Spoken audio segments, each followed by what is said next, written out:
Hello and welcome back, Gemini, for your zodiac wheel reading for December 2018. Wonderful to have you back, Gemini. Thank you so much for watching and subscribing to my channel. I'm Elle and I'm going to do your December reading with our zodiac wheel. Of course, we're into the festive season now in December. So I wish you all a very Merry Christmas and a very happy festive season. Of course, down here in the Southern Hemisphere, in Australia, it's coming into summer, and in the Northern Hemisphere, it's coming into winter.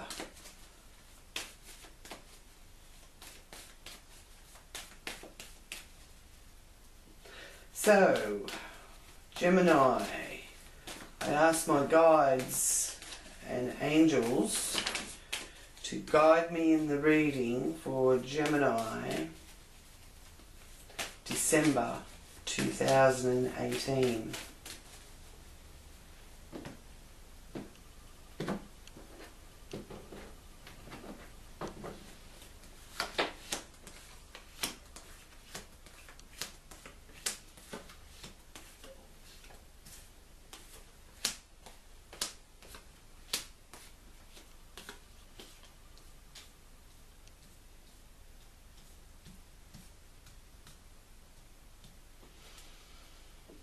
Okay, so Gemini, first house, your persona and how people perceive you.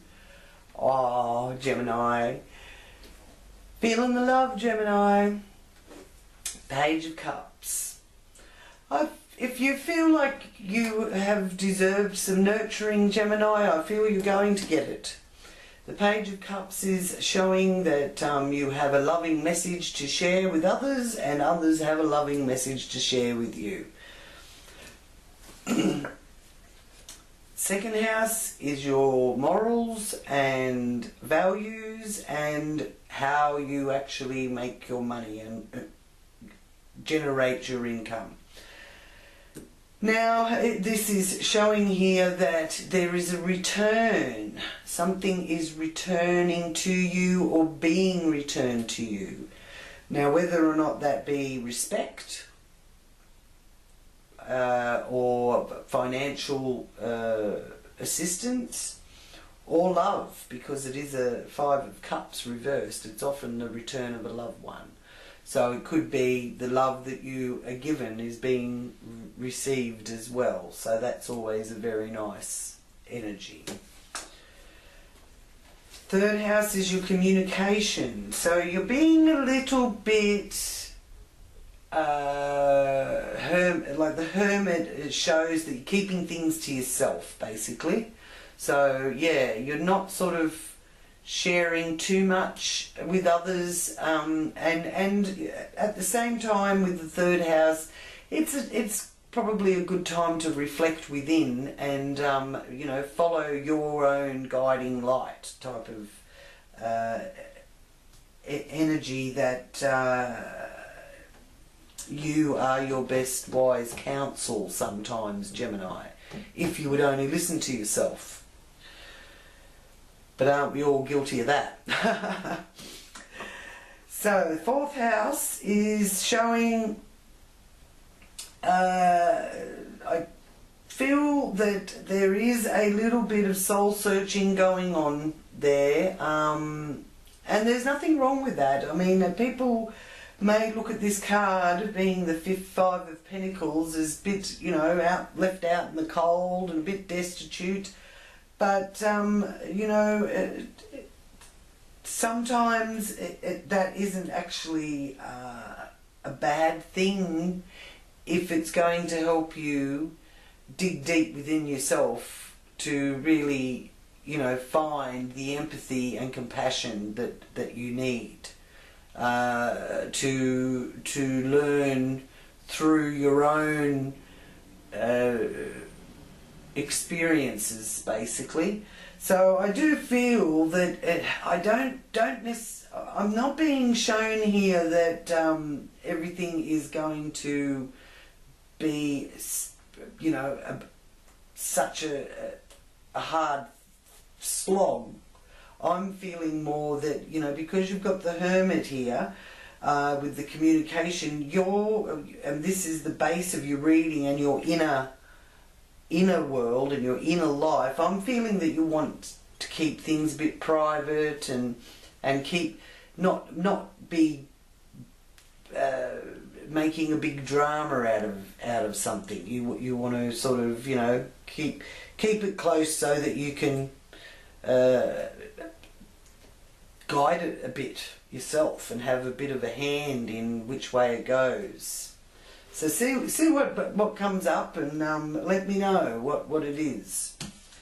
Now, fifth house that's about your recreation and your can be young children, and it also can be matters of the heart. So I'm being shown here there's worrying over your worrying. Now, Gemini, when I say worrying over your worrying, that means that you're worrying about something and then you worry about it some more, and then you worry about it some more, but it's either a situation of no matter how much you worry about it, it's not going to change it, or it's a situation where it's somebody else that you're worrying for and there's nothing you can do about it because it's their call, so to speak. And sometimes, you know, people have to be allowed to be the captain of their own soul or their own ship. So just, you know, be aware when you start worrying, because worrying doesn't fix anything. It's a weird thing, because it's our fears, really. That's what worry brings, and a lot of the time the things we worry about don't even really happen, and we've spent all that time worrying about it, and we sorted it all out and got it all fixed. So yeah, or got it back on track. So yeah,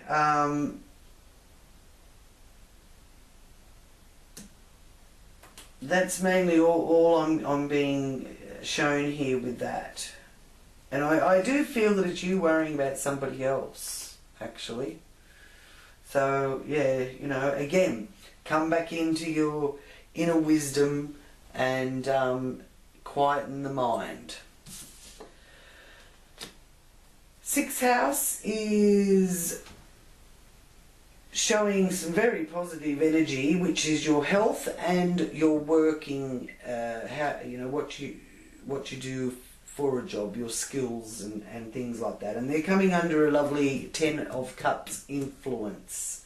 So I think with the 10 of Cups there in relating to those areas of your life, I feel that, you know, you're in a good position for work, and your health situation is looking a lot brighter too.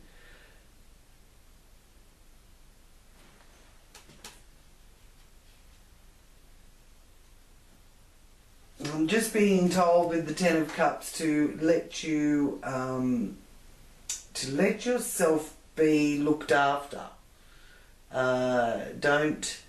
If someone wants to help you with, you know, maybe some advice about your health or something like that, let yourself be nurtured.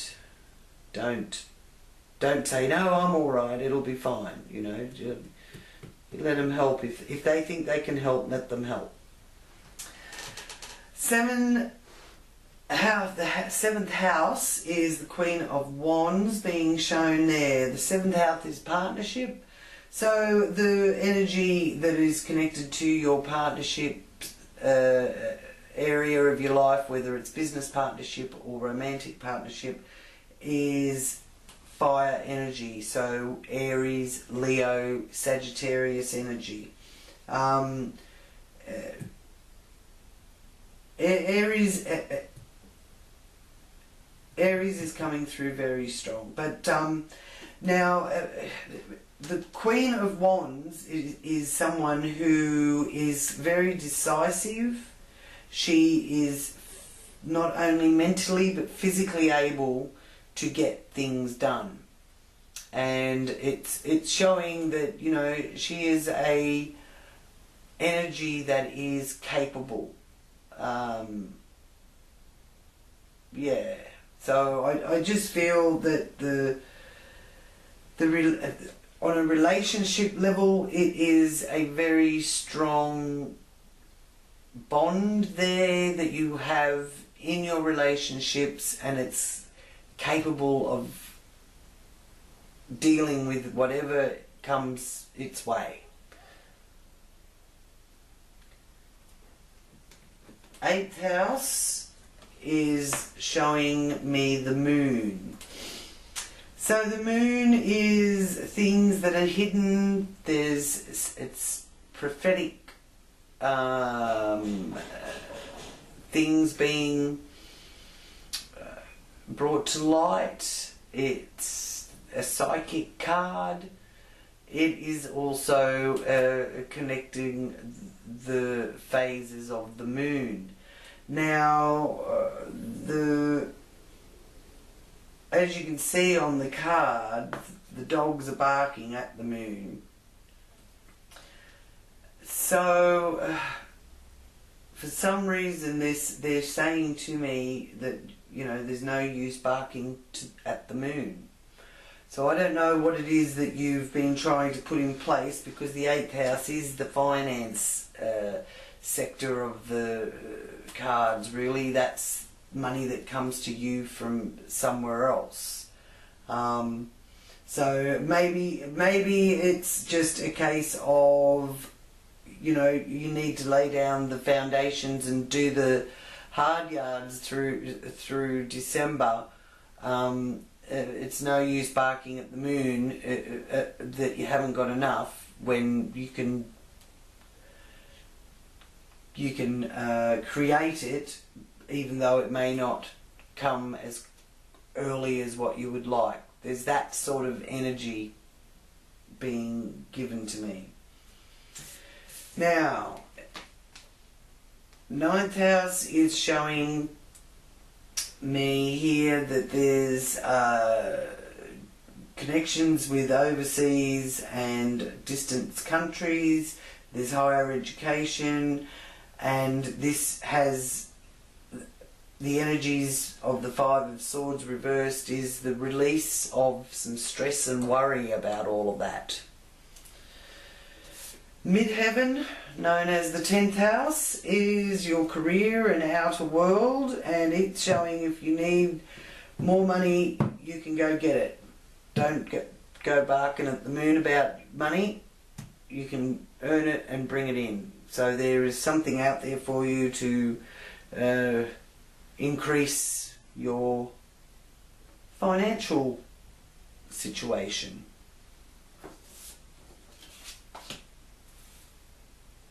'11th house, hopes and wishes house, and what do we have in the 11th house? The hopes and wishes card. So the star. So there will be a wish fulfilled, Gemini. And the star, of course, is like the star of hope that comes out of Pandora's box. So when you open Pandora's box, you get all sorts of things, but above all, you get the star of hope. So I do feel that what you're hoping for will present itself. I feel that, as I said, it's going to be revealed to you at least within the next moon cycle, so within the next month. And I do feel here that your hopes and wishes, you're planting the seeds for that to manifest quite well. So you're learning and executing the ability to think and feel what you want manifested, so that you can actually see it being created in your life. So well done, Gemini. It's a very interesting month you have here, Gemini, I must say.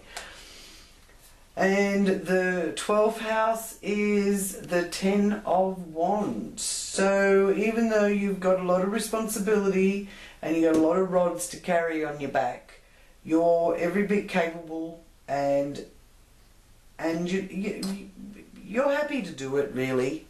You don't mind. You know what's got to be done, and you know that you've got all the skills and tools to do it. So off you go, and you're doing it. So well done, Gemini. So message here from Animal Medicine cards for Gemini for December 2018. What messages? There we go. Fox. Being clever. So you are very clever, Gemini. Geminis are very smart little cookies. So, like a cunning fox with alert eyes piercing through the bushes, you need to show cleverness, astuteness, and keen senses. Knowledge is power, so gather what you can. Allow shrewd strategy is the key, even if it comes from way out on left field. Crazy like fox. Well, there you go. So you need to be astute and realise that knowledge is power. So sometimes people think money's power, and money can give you choices, and in that there is power, but real power is knowledge. If you know something, then you're always going to be able to either help somebody or help yourself. So that's your message from Animal Medicine, Gemini. So thank you so much, Gemini, for subscribing to my channel, and thank you for liking and commenting on your readings. It has meant the world to me hearing people's feedback. It's been awesome. And I'd really like to wish you and your loved ones, Gemini, a very Merry Christmas, and have a wonderful festive season, and have a fabulous New Year. And I will be talking to you again in the New Year, in January, with January's forecast. So until then, many blessings to you, Gemini, and your loved ones. Namaste.